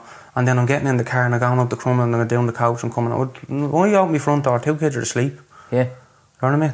I haven't seen them for half an hour in the morning, half an hour when I bring them home. Look at all the you're guilt, doing, you know? The guilt does get you, do you know what I mean? And Yeah. sometimes you question why you're doing it, but as I said, it's the motivation of people doing well that keeps you fucking going. Yeah, and doing and it. not only that, it's Do you know keeping what I your mean? head yeah. in a It's better The place. running club gives me fucking structure, and I do say that to them every now and again in the running club. We fucked without juice. Yeah. Juice give me a little bit of bleeding, because my missus knows me inside out. Yeah. If she knows I'm not going coaching or not going training, like, and some people might say she's bleeding going to kill you, and that she just understands you. Yeah, know what I mean? yeah, That's why the two of us got on so well. Like, Do you know what I need- you mean? know what? But she, like, I always felt when I was trying to get sober, I always felt she was trying to take her away from me. Yeah. Do you know what I mean? But Yeah. she's saying the better side of me. Yeah, you know what I'm yeah, saying? yeah. But I didn't think I was worthy of the good side. Yeah, yeah. You know what I mean? And like, without her, I probably wouldn't have fucking. Wouldn't have been where you were Yeah, now, 100%. Yeah, yeah. She's huge credit to her. Do you know what I mean? Yeah, yeah, yeah. Huge credit to her.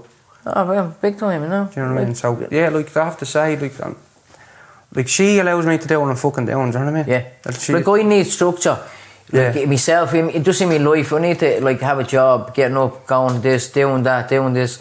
If I don't have structure in my life, it's chaos. Yeah. Like, I'm doing fucking, well, not lately. Yeah, you like, need in the it. last 20 years, Yeah, I yeah, have kind of structure in my life, you know what I mean? And I'm like, you know, someone put a comment up, you know, about fucking, I said, like, oh, I'd like to just go to work, and you were like, walk? If work was in the bed, you sleep on the floor. This is probably some cunt that walked with on a building site. Yeah. We used to go in to walk on a building site, and then when I say walked on a building site, I mean, we used to be acting the bollocks. No one did fuck all. You'd be in there, everyone would be stoned and Yeah. fucking just. Some We mad- were labourers. mad thing. We'd be hiding, you Oh, know there's what I mean? fucking there's Sleeping, apartments you know? going up across from me, man. I swear to God, them parking outside the gaff and all, they have me head done in, but genuinely, you see some fucking Some shams. some blade Yeah, lunatics. I drive by there all the time. Yeah, oh, over that bridge, honestly, you know. man, they're fucking Some bloke mad, walked don't out they? in front of me actually today, Yeah. and I'm thinking to myself, stoned. Yeah. No, but there's a little greenery across the mine, you know what I mean? Yeah, Every yeah. now and again you open the window and it's fucking roasting. You just get a little fucking Yeah, whiff, you know what I yeah. mean? Yeah, like fucking You see, you know, it seems to be more acceptable with people now with the weed, don't 100%, they? You know. what I mean? As I said, it works for everyone, do you know what I Yeah. mean? Some people like need that to go to work or whatever way you function. It's totally Yeah, on you. It's yeah. not for anyone to have opinion on it, regardless what way. But yeah, everyone society has fucking opinion thinks, on you know what I everything, mean? you know. Listen, Like, that's the problem with people. that's the problem, Just, unfortunately. if Do you know everybody what I mean? minded their own fucking business, we'd be a 100%. lot better. Ringsend, like when we were younger, it was totally Yeah. different, you know. Like, you remember Even all the shops and all. people used to be getting married and all, and then you'd be all on the bus, and Yeah. it'd be like a grushy. Double decker, yeah. You'd be killing somebody And for yeah, temping, you know what I mean? If they didn't throw, you'd be banging on the window. Yeah. You know Oh what I yeah. mean? Money out. I don't know how many times we want to bounce we head off one of the lads' heads going there for the blade. Going for that And fucking, you get all your change and all, yeah, you know what I mean? Yeah. And you'd be over in the Castle Valley changing it. They'd be Yeah. laid the light with the fucking change. Castle It was Valley. fuck- What was there? I don't know what that was there when we were younger. Or maybe it was. You yeah. had James and all, didn't you? We had Probably James. just James was past a that big blade. great spot, man. Yeah. Fucking eat the sweets. I honestly and all. remember it as a fucking, just like a vague memory as a kid going in and just getting jellies and all Yeah. at the back of fucking. Yeah, you had, I remember. Back at Sally's, I swear I to remember God, being man. in there one day, That's, right, and there was a little young remember fella. that, and remember the doctors used to be there as well. Yeah, there was a little young fella out blading Canos, right? He was a little bollocks, he was, right? But he was at that. I don't know. He was at that fucking telling on some young fella from Irishtown, you know. But we were all in gyms, you know, and we were all there fucking getting something, you know. Next minute, your mum was standing in the queue. And he looked and he seen the young fella from Can he said, you little cockeyed cunt or something, right? He gave him a clatter in the head. Your man bounced his head up, nearly went through because it was a glass counter, you know. But Jim, yeah, he used to have everything, didn't he? No, honestly. All the And you never were going in there. Remember You the were going in pillows with a and all? bargain. You know what I mean? Oh, you get it, like, you know, you bar. go in there, like, and you give him a fucking, I don't know. I remember as a pound or young something. fella, you'd be over in the surf dock swimming, you know what I mean?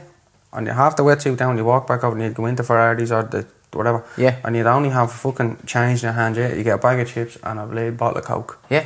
Now, like, you wouldn't get that far, you wouldn't even get a can of Coke now. Nah, yeah, I went into Do you know the what I chip mean? there, It's well, fucking- right? it's madness, And I dude. gave a five on it with a bag of chips, you know, thinking they're going to get change. The woman just had me the chips and I was like, and then I looked up at the yoke, €5 for a bag of Yeah, chips. it's at the Dublin fucking price and Like everything, Yeah. you know, every fucking thing. Like Yeah. even the shop I work for, they used to do like big meals, you know, and €7-8. Now it's like that size, Yeah. and it's still €7 or €8, God, you man. know. Like the fucking flag price of inflation things and is everything gone, is you gone. know. It's a pint of It's bollocks. just look at. Yeah. Even runners now, like, you're getting runners for the marathons, you know what I mean? There's certain, even, it doesn't even matter whether Nike or Adidas, yeah? And Yeah. one of the lads said it, in fairness, we were going on a run one morning and he says, €1 he says. He wasn't wrong though. Yeah, Genuinely wasn't wrong. Like, these runners now, you're only getting 300-400k out of them. But if you were doing a long run every week, right, and you Yeah. might be doing anything in around 20k, you know what I mean? Like, Yeah, after runners 10 are weeks, you're blading, yeah. blading gone. They're But bollocks. you're not only wearing them on the long run, you're probably wearing them on the fast session. yeah, So realistically, I'm probably putting 30k into them runners a week. So after 10 weeks, like, you're doing 16-week block for a marathon or a 12-week. By the time you get to the marathon, you're having to drop another 300-400 quid. yeah, Now look, you don't have to do that. yeah. But, you know what I mean? If you're fucking wanting the blading, I buy a pair of runners because I'm in run the with fucking- comfort. Do you know, these things are responsive when you're running. Yeah. Like when you feel it in your step. Yeah, Do you know yeah, what I mean? yeah. They're like Nike runners, Alpha Flies they're called, and then you've got the Adidas ones, you know what I mean? Like majority of any decent runners nowadays have a carbon fucking plate in them. You know what I mean? So they're saying like years ago, if some of the athletes that done marathons back in the day ran now, they'd probably do better times. Do you know what I mean? That's Yeah. why if you look at Kipchoge and it has the documentary A Break in 2 Hours, Nike designed the runner solely around him and for breaking the 2 hour mark. So the runner that he wore in that event, I think, like, it wasn't a marathon that was legitimate. Does that Right. make sense? So it wasn't a world record Yeah, yeah. because they wore a runner that was banned. That's mad, isn't it? Yeah, 159. But you wouldn't think, like, you know, a Like pair of an runners average would so person, bleeding. right? An average person that would like start running would do well to do like a half marathon in under 2 hours. Yeah.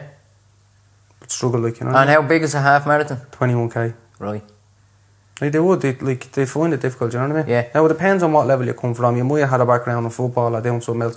You adapt to the running quicker. For Yeah, for you have people that kind of fitness already. would have never done it, Never they done have, that. like they don't realise, but they actually have a decent base of fitness. Yeah. And like if you think of like people that, for example, play football, they probably have to do 10, 15, 20 pre-seasons. Yeah. They don't, but they forget all of that. They just Yeah, think they're yeah, unfit. you just- yeah, But yeah, once yeah. they adapt to it, they're fine. Like they're well able. Do you know Yeah, what I to mean? get back to... Well, yeah. Yeah, yeah. Serious. That's a blatant deadly documentary. Give that a Yeah. watch. Serious, man. So what was it like growing up with a musician in the gaff and all? I tell you one thing, I think I was the blatant Pakistani postman or the Spanish side of my mouth. Yeah. I'm the only one that can't play an instrument and can't fucking sing. Do you know what I mean? Yeah, so what year, like, so as I said, like, my dad would have been growing up doing gigging and all. So I remember as a young fella, fondly, like, be a Friday night, whatever, before Yeah. they go out, the lads or whatever, you'd be headlocked, like, yeah.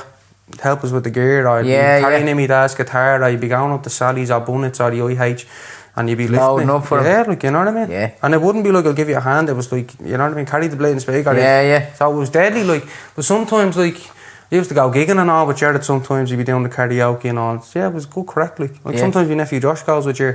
Yeah?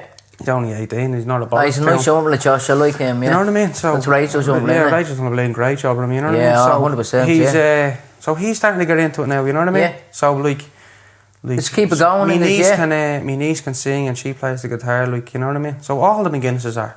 Yeah, it's in All there, it's in there, musicians. yeah. Like, my cousin Nave can sing, all, my dad's brother Joe, like William and all, Noel, they all would have played in the band. Yeah. You know what I mean? So it's Now, just... my cousin used to play That's with one Joe feather in the and cap all, you know? I'm gonna get. Yeah. Play the guitar. Yeah, And you yeah, know what you know I what I always mean? wanted to play? The banjo. Yeah. My cousin used to live with us, you know, and he used to play. He was in a band. Yeah, he used yeah. to play with your outfit and your Right. man LA Bun and all. Oh, right, the all yeah, nighters. and he I don't know if he was in that group, but he would have played with them at some stage, Yeah, you yeah. know. But he was in a band called the Texas Kellys and Yeah. the sackful string band or something like that, you know. But I always remember growing up, you know, when he'd be listening to the banjo, I always thought it was deadly. Now, he was fucking, he was the business addy, you know. My dad plays the bass, so that's all 4-string. Yeah. And then the guitar is a 6-string, you know what I mean? Yeah, yeah. So sometimes it could be, once you get the guitar, it's easy enough to play the bass or whatever. He does be saying to me, no, but tell you one thing, different today, you know what I mean? You're talking about all the stuff about calming yourself, you know, Yeah. Stimulates, yeah. You know what I mean? Like playing an instrument. Yeah. Yeah. Unreal. Like, there's nothing like it. Unreal. Yeah. Nothing like it. You learn a guitar, you're totally focused. Yeah. Any buddies you have, they're not there. Yeah. I remember me dad years ago. Yeah, Do you know what I mean? It takes all the shit away, really, you know what I mean? You know, It takes you know, all the noise in the background, you know, and you just, Mad. Yeah. Mad, yeah. But that was one thing. I remember getting a bleeding drum kit for bleeding Christmas. The thing was a bleeding clothes hanger. Fucking just clothes on it. It was electric one, you know what I mean? Yeah, I didn't fuck over it. I think I Just turned in around the gap. Christmas morning and said, fuck this. Yeah, You know I'm what not I mean? playing that. Like, my dad had to listen to 20 years of fucking Jared playing the decks. He's not going to listen to another Yeah, 10 of me bouncing drums off the wall, do you know what I mean? But, like, even remember years, remember the old iPods that come out? Yeah. My dad, remember, I don't know what they were doing, but something in around the Eurovision and all, you know what I mean? And he made a song for that over in the, do you know the music studio over Ringsend Bridge? What's the name of that? Oh, Women Lane. I think he done it in there. Yeah, and I used to have it on my iPod. See that? Had on my old iTunes and all. That's mad, isn't it? It's a studio now. Remember, it used to be the Perio. Yeah. They used to be like a snooker hall, and they had games and all. I remember playing, what was that game? Remember the C1 Street Fighter and all, fucking. But it was great. It was a great spot. Yeah, and you used to go into, you'd have all the playing games there, and then you go out the back, and you'd have pool tables and snooker tables and all. It was a real, like, sophisticated club or something, wasn't it? The clickers that you used to get the free credits. Yeah. Take out the gas. Yeah. Yokes. Everyone be banging them at the machine, you know what I mean? Someone be on the machine. You know, what was that, Pac-Man? Be on it all day. Be like, how the fuck are you on that all day? I'll just have a clicker. Bang, bang. Yeah. It was fucking mad years ago, wasn't it? It was tough, when you were going playing the pound of snooker and become a member and all, you had to go in and go up to the lads and they'd be like, you'd sit in front of them or whatever. They commit you out the back, yeah. And you'd be fucking swear to God, like you were going in for blade and detention, never done them up. You'd be fucking, like fucking terrified going in, you know what I mean? And they're not even like going to say anything, you know what I mean? What do you want to join for? No, blah, blah, blah. Just want to play pool, man. Yeah. Do you know what play I mean? snooker or whatever, you know? We were never allowed in. No, we weren't allowed in, man. No, honestly, we weren't allowed in. Everyone hated us, you know? We lasted one winter, and that was it. Everyone hated us, you know. That's why we were little, but we were little bastards, you know. Like looking back now, I understand why everybody didn't like us. To be honest with you, because we were little cunts. Yeah. We didn't give a bollocks. We did fucking not like bad things, you know. Like it probably were bad things, yeah. But he wasn't like The boredom pill. Yeah, you know, like everything. Kids have everything now. Yeah. Like you know the way. And I think that's why I think that's mainly the problem. The difference in generation. Your generation probably solely different to mine. Like you are unoccupied. Yeah, but you know the way. You know the way you're in your gaff. You know you're kept in. Yeah. Like that was the worst thing that could happen was getting kept in. Your alarm clock with the street lights. Yeah, now kids are in that gaff all the time. Yeah. Like if you say to them, right, you're staying in, you're not going out, they don't give a bollocks. They have their iPad. But if you say to them, you're staying in and you're not getting your iPad and your thing, they'd wreck the gaff, you know what I mean? Like every kid nowadays, and even when we were coming up, my Olivia's people just on their phone. Remember we were coming up and I was saying to everybody that we drove by is on their phone. Some bored, right? Remember? We're coming up, right? And I says, this only happens to Billy, yeah? The lights are red. Or the lights are green for me to go, right? And they're red for the cars coming here. This board went straight through. Nearly milled 2 people on a bike. And you know I don't like people on bikes. But nearly milled 2 people on a bike. And she was on her phone. And I'm like thinking, man, what the fuck? When you're driving up to a set of traffic lights, when you're driving, don't be looking at the fucking phone. Look at the road. Like when I'm in the van, you can't take your eyes off the road for 2 minutes. No. If you hear something, you know, when you say, what happened to you? I was just checking my phone. Checking your phone. Just put your, when I get into the van, I put my phone down. Actually before I leave, I put my music on, put my phone down and just listen to my music till I get to wherever and do my delivery. Honestly, I usually fucking red hot on the bike. Like, just going through red lights for the sake of it. But it's going now and we were spinning out. And you know when you get to the wooden bridge at Dollymount? Yeah. There's like the fucking bicycle lane breaks because the traffic will change, you know what I Right, mean? yeah. So I was looking at it and I just fucking went for it, you know what I mean? Your man missed me back way about that much. I swear to God, but after that day, like, I was like, Yeah. you're on a lump of tinfoil here, like, Yeah, you thought you were like, bollocks, you know what I you mean? know what, some fella flew out in front of me in the car there one day, right? And when I got up inside the lights, he was giving all your fucking age and this, that. And I said, listen to tell you, buddy, this the crack. If you hit me, you're bollocks. Yeah. I'm grand. Nothing's going to happen to me. You're dead. Yeah, yeah. And he was like, Like when you're out the country Think lanes about it, yeah. and the boys are whipping by you like in a car or a tractor and all, you question it, like, what are we doing this for? Like, it gives you a fright, you know what I mean? oh man, Gives you like a even fucking going fright. down the country roads in your car, you know, and the car coming the other way and you think like, oh, you just pull over and let you. These farmers are like, get the fuck out of me way, like. Yeah, like if we, You like double and sometimes, punch it. sometimes you go out the minute, you know what I mean? I think it's probably 60k or something like that. Yeah. 30 out, 30, but you'd have a coffee out there to spin home, do you know what I mean? Sometimes you take the back roads to the country roads and all that, carry on out the back of Castleknock and all the way out. Yeah, right, yeah. And I swear to God, man, like you come around the corner can change quickly, like, and he overshots that turn, you're bollocks, like. Yeah. And those, like, I had played in few scares, like one of the lads was cycling up the mountains one time, proper blading accident, and the boys come back, they were white when they were talking to them, you know what I mean? They got a proper blading scare. Fucking yeah, I come like. down, do you know Viewpoint Killikey? Yeah. So we used to cycle up to there. It's a nice climbing, friends. It's 5k. I think it's about 300 metres, but you get stuck into it. You know what I mean? It's a great training there, like. And we went up there, but obviously you're coming back down, and then you're like a fucking rocket. You know what I mean? So we overshot the turn. Now there's no traffic or anything coming, but the road turned sharply. You know what I mean? And I bleeding come around just the grass hedges. If that was a brick wall, man, I was fucking. Bollocks, I was hitting. I think it was 50 kilometres an hour was coming on the bike. You know what I mean? You don't realise, you know, and then like you said, I could just hear Carl behind me. He was like, he giggled, like he laughed out of like he got a fright. You know, he's like, Dano, watch and start laughing. You know what I mean? He didn't think I was actually in trouble. And I just played and hit the blading hedge, the two ways up in the air. But now, like, and I learned myself that day. You know what I mean? Yeah. Like sometimes I would say to the boys, I'm at the blading down 65k down the back of out there on the bike. Yeah. But it was only until that day I fucking got a fright. I was like, chill out. Well, look chill at out here, on the bike. listen, Just chasing the adrenaline you get. Yeah. You know what I mean? Just think about, right? Yeah. Many kids have we got? 2 kids and a wife at home. Yeah. No, fuck. Yeah, like, you know what Like I mean? here, a bloke I work for, right? Some boys that they're rocking down on the bike, it's fucking late. He got into the cycling, you know, but I was talking to him the other day. He was flying along on a bike, and I think it was either a delivery truck, like Tesco or something like that. But he opened the door of the car, and he milled into it, right? Yeah. And he said, I was talking to him the other day, he goes to the gym all the time and all, and he was like, he's just lost his passion for cycling. Yeah, now. give you a fright. He's nervous, you know what I mean? No, and I was saying, when I slipped and broke my arm, like for fucking months I was going around like, I wanted to wear special shoes and all in case I slipped and all again. It's just on your fucking, it's on, you think about it, you know? As I said, but we done that first C-Swip. He signed up to full Ironman in Bladen, Mallorca, I think it is. Yeah, that's where it was, Mallorca, Alcaudia, right? So COVID happened, so it didn't go ahead, you know what I mean? Yeah. So we swam up in, do you know Island Bridge? Island Bridge, and there's like round, they do the round and all, there's like little small round clubs on the fast boats, right? Just up past and we were up there, so on an Ironman it's like 3.8k swim, 180 on the bike and a 42k right, a marathon, right? And we got about 3k in. Now the boys would have swam at different speeds, you know what I mean? So there was only me and Ross on the day that ended up going ahead and down it, right? So some of the boys jumped in and done the swim with them, fair play to them, you know? So we got 3k in, and Ross was on about 2.8 or 2.9 or something like that, and I was on 3k, I was on the way back, right? And this fucking sail up Island Bridge in the fresh water. And I'm telling you, man, it was that size, the head was that size, Billy, right?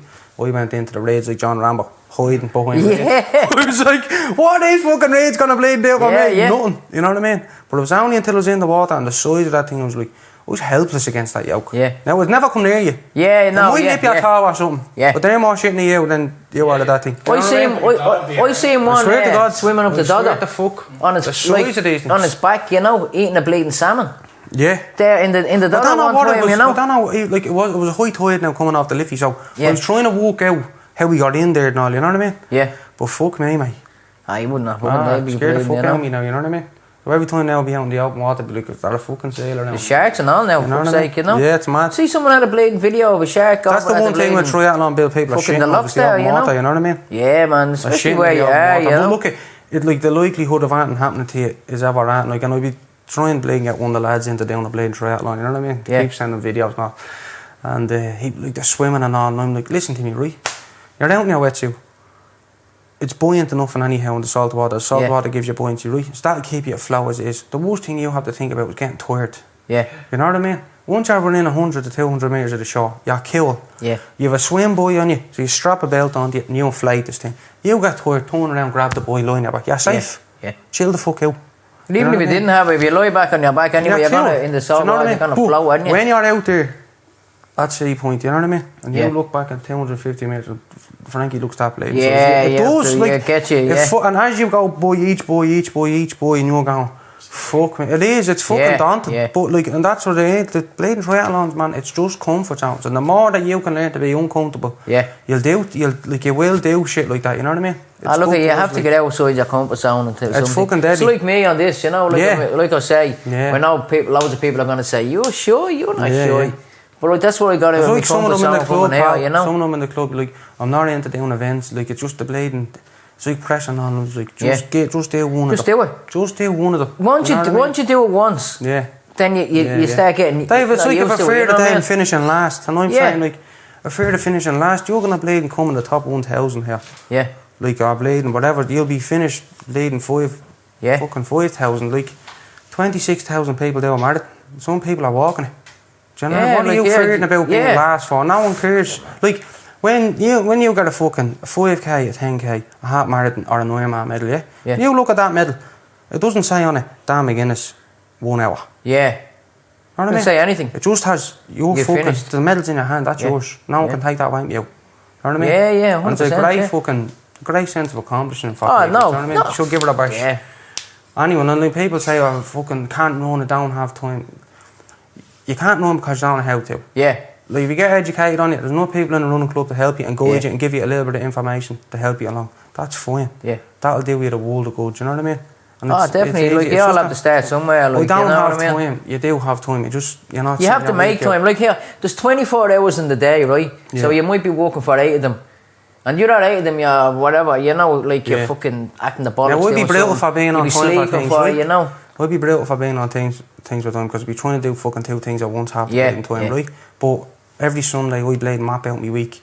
Do you know what I mean? Coach on this day, running club on this day, right? What's me runs for the week? What do I need to get in? Right, long run the weekend. What day have I got a match? And I just blade mentally map out my week, and then all of a sudden, then I have a little bit of structure every day. I know what to do. I do that day, but during the day, you know, in the morning, this is what I'm going to do. And if someone knocks me off my blading thing, I do like. And like, it might be only a simple thing as like, will you do a delivery there? You know, like, that's part of your job, but you already have your day mapped and you're thinking, right, I'm going to finish at this time. That's me. I'm going to go to the gym, I'm going to do this, and then a half an hour. See, a half an hour in that gym, late. The amount of blading wallies that they'll be in there. You know what I fucking hate in the gym, right? This pisses me off, right? People sit on a machine, right? They do that set. Instead of getting up and walking around and letting someone else fucking get on, they sit there on their phone. Like I said to a bloke today, right? I said, how are you doing, buddy? I said, I'm only here for playing 40 minutes and I'd like to use that machine. And you're on it about 20 minutes. And he goes, I'm doing a few sets. I said, no, look, you're on it about 20 minutes and 10 of them you're on your phone. And the signs everywhere, no phone. And he's like, who the fuck are you? And I'm just want to use that machine. That's what I'm going to be up off it in a few minutes. I said, alright, look, it doesn't fucking matter. Like, you see when Gray's there? He goes around and tells everybody, get off your phone. I love that. You know what I mean? Yeah, and look, like, some people might find that blading intimidating and all, but you actually want to come in and use the fucking stuff. It's beneficial, you know what I mean? Because as you said, it's that scenario for you. I just want to get in and get out of here, you know what I mean? I'd love that myself, do you know what I mean? But fucking like... I'd go to Westwood, right? Clontarf, and even Sunday, a place like a fucking cattle market. Can't even get into the car park. No, fuck that and shit. So it can be blading frustrating, do you know what I mean? The thing is, Iristown Gym is the blading best, man. Like, there is more people starting to go to it now, you know what I mean? When that gets its pool and all, it'll be it's going to be unreal. The gym is going to be on the roof and all, jammers isn't it? And all, there will be jammers. But here, listen, you know what I mean? That's good for the area, you know? It's deadly. But like everything, the track and all over there, it's so fucking... the new track is like, the dog's that's what I'm saying about Ringsend now. They have everything. Yeah. When we were younger, like... I don't understand how you know, people say there's nothing in the area. It's 2 round clubs. There's about 4 or 5 the boxing clubs. The boxing clubs at the ground. And fair play to Martin, I think his name is. I think the 2 Martins or something down there, yeah. Fair fucking play to them. That's someone should blade and sponsor great them. Initiative, Shout out cunts. Anything. Someone doesn't want to pay that tax bill. Just send it to us. Just send it down there. Wash your money down there. Say we're spending on this. But it's good for blading, like, even like Sarah's little cousin, do you know what I mean? Yeah. Alex and he went out, where I think it was in, I don't know where it was, it might be in Valley. They were all in the ring and all. Yeah. And they've won the lad youngless. Young was like blading around me, she jumped in and blading done it. But it's fucking great blading. Yeah. They're saying like down, you know, not about and getting stuck in. We used to do, we used to do boxing in school. Yeah. Now we all went up to this fucking, there was like a little bleeding tournament with all the schools, you know. But we were in the dressing room talking to these blokes and they were like, where you from, Ringsend? Oh, they were from School Street or something like that. And they were like, oh yeah, do you know this Ellen, right? She was a teacher. And they started telling us mad shit about her. Oh, she got fucked out of our school because she was caught doing this and doing that. And we were like, who? Because she's real straight cunt, you know? Yeah. But the boxing, like, you know, remember I played thing and off fighting, they were playing like, we didn't have a clue about it. No. Fucking bashing each other like that, you know? Someone drank a bottle of cream soda before. Yeah. Boom all over the place, you know? We used to do that in America, yeah. And when I was over there, 4 Loco, did you ever have one of them in America, right? No. It's like this, like a blade can of monster, right? But it's fucking loud of blade gargling, right? So I'm telling you, 1 or 2 and that's you done. Yeah, bollocks, But they used to say, like, neck it down, you know what I mean? So I blade necked it. No, it was like fucking projectile coming back out of my mouth. It was fucking carnage. Mental. Oh man, fucking hell. Yeah, see Gail, man, Jesus. Like I remember the last time I was out fucking, this is the last time I was bleeding out of it. I think it was in the vintage with my boat. And we were bleeding, lashing cocktails. I was outside having a joint and all, you know. And I came back in and we were sitting there and next minute I walked outside and as soon as I opened the door of the pub, it just boom hit me. I was getting sick all over the place. I was in bits, he was in bits. We were in a ball and I was like, nah man, this is like, it's not for me, you know. I don't, you know, years ago we were younger, we used to drink all the time, then we got into fucking so taking yokes. I never really invested when I was a kid, like, never, swear to God. You wouldn't have catch me blading drinking when I was younger, you know. Well now it's fucking, and now we're lucky, now we're lucky now. Yeah. You wouldn't catch it's me like drinking when now, I'm blading, how I am now is like how I am when I was younger. When you were younger, no, interesting. What's the crack with you now? So you have your running club, yeah? Yeah, running club, what's the hours you do and the thing, and if anybody wants to join it and all, what's the 100%. information? So look, you can go on to, there's an Instagram page, and go on to that, you can drop those direct What's message. It called? Ringsend Running Club. Ringsend Running Club, right? Or even, like, whatever, I'm sure the people in Ringsend, whatever, would have a number, do you know what I mean? Yeah. Pass it on, I'll get you added into the WhatsApp groups, all that carry on. Or Tuesday, Thursday, Saturday. Tuesday and Thursday, 6:15. Saturday morning, 8 o'clock. And stuff like that. And then obviously if we're all doing events and all that carry on, usually people will go together and all that carry on. So yeah, look, it doesn't matter what level of run you're at, even if you want to come down and you want to do easy run or you want to fancy a long run or you want to do a bit of a faster session, like there's a group every now and again that you can jump into, do you know what I mean? Yeah. So it is for people out there, this is the alternative to drugs. Go fucking running. It's better for you, better for your mind, better for everything. Like, if you want to take drugs, but this is for people that are probably stuck in a rut and don't know what to do. There's Dano in the club there. Get you in, you know what I mean? And fucking... Thanks so much. Yeah, get you fit. Yeah? I know what you want to say. Yeah, we're going to start doing a thing on the show, right? Where people send in their problems and the questions, you know, like sex, about their sex life and about anything, whatever, you know. But we're going to call it Dr. Phil. And it's going to be me. I'm going to be I'm going to be answering your questions as honest as I can. You know, like I learned my lesson about saying about your man that wasn't having sex with his board and his board's off riding everybody. And then someone said to me, actually, she might have the menopause. And then I was thinking, actually, she might have the menopause. But look, I opened a can of worms there, you know. But look at here, I learned from my mistakes. So then any of the questions that come in, I'm going to answer them honestly, and you know, maybe we'll have someone, whoever's a guest, and they can say what they think about it or whatever, you know. I'm going to send up an email address and... no, we have a setup. We're going to link it in the description of all of our social media. Of our social platforms, yeah. And it can be funny, it can be real. It can be whatever, anything. You ask whatever you want, you know. Anything you want me to answer. you know, except personal questions about myself, like. But if there's personal questions about you, I'll answer them, alright? So, yeah, send it into billybigballspodcast@gmail.com. It's not. It'll be in the description. It'll be in the description, okay. Send it into whatever the description is when Frankie puts it in. Yeah? Yeah. That's a wrap. Billy loves you. Nice one, Dano. Billy, thanks so much. Pleasure, bro. Absolute legend. Pleasure. Thank you, man.